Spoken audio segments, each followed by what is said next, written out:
E para a gente explicar como funcionam as normas de extradição de brasileiros, a gente conversa agora com Acácio Miranda, ele é doutor em Direito Constitucional. Olá, Acácio, uma boa noite, seja muito bem-vindo.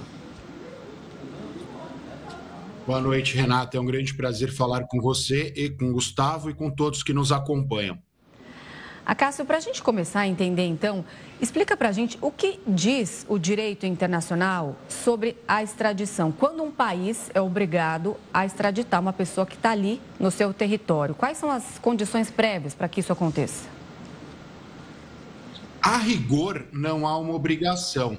A extradição decorre de um tratado. E o que é um tratado? É um acordo entre dois países. Então, no caso do Brasil e da Argentina, nós temos um acordo onde, eventualmente, pessoas que cometam crimes no Brasil e fujam para a Argentina serão enviadas para cá e o Brasil, através da reciprocidade, assume o mesmo compromisso em relação à Argentina. Ou seja, alguém que tenha cometido um crime na Argentina, caso fuja para o Brasil assume o compromisso de enviá-los ao judiciário argentino. Então, de forma bem objetiva, essa é a extradição, o encaminhamento de alguém condenado por um país a este país para que ela seja julgada e cumpra lá a sua pena.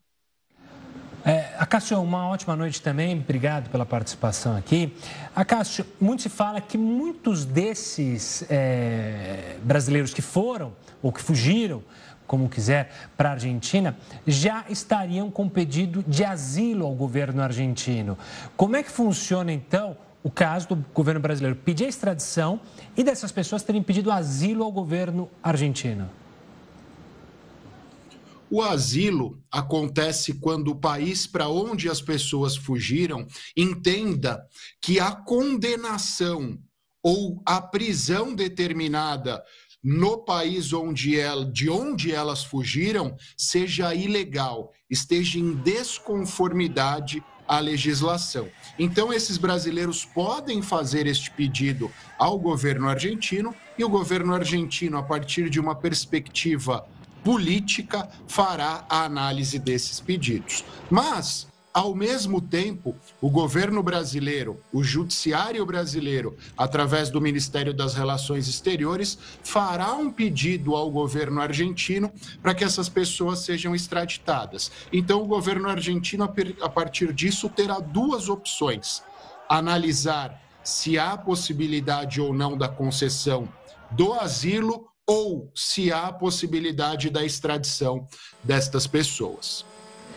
A gente pode dizer que está diante de um teste aí para a relação entre os dois países, porque o governo argentino pode tomar dois caminhos. Pode seguir o que é combinado, o que está no tratado, mas também pode tomar ali uma decisão política.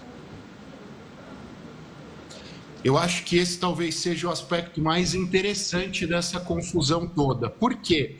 Quando a gente olha para o Javier Milei, ele tem um alinhamento ideológico com a direita e a maioria destes condenados eram entusiastas do ex-presidente da República do Brasil, Jair Bolsonaro, que também é um ícone da direita. Mas, apesar desse alinhamento ideológico do Javier Milei, é importante nós lembrarmos que o Brasil é o principal parceiro econômico da Argentina. E hoje o Brasil é governado por um governo de esquerda. Então, o Milei terá duas opções: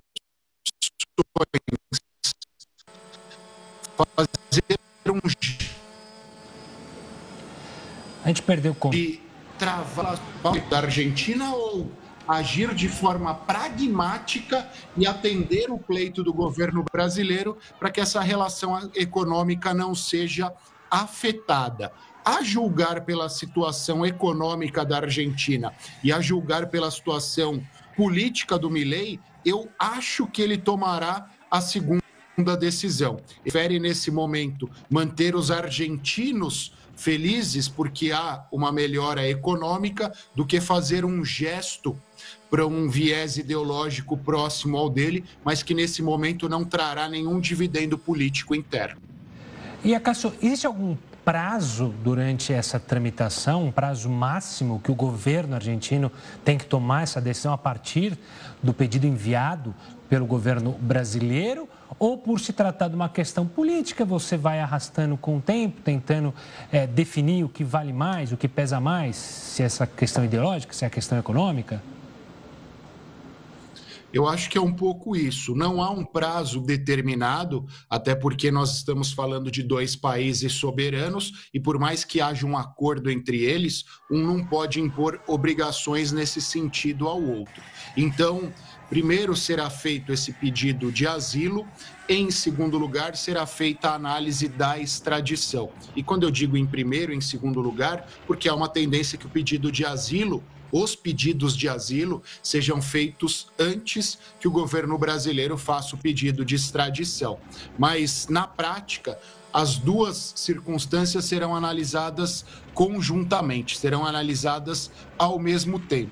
Eu imagino, e mais uma vez, que isso dependa muito do humor das relações entre Brasil e Argentina. Se o momento dessas relações for bom, eu acho que a análise destes pedidos será bastante rápida, será bastante célere. Mas se o momento não estiver bom, eu acho que o governo da Argentina vai acabar protelando todas essas análises, até porque nas relações internacionais há toda uma simbologia. E o Javier Milei sabe que esta pauta é uma pauta cara ao governo Lula. Então ele pode usar essa pauta para alcançar alguns dos seus objetivos, sejam eles econômicos, sejam eles políticos.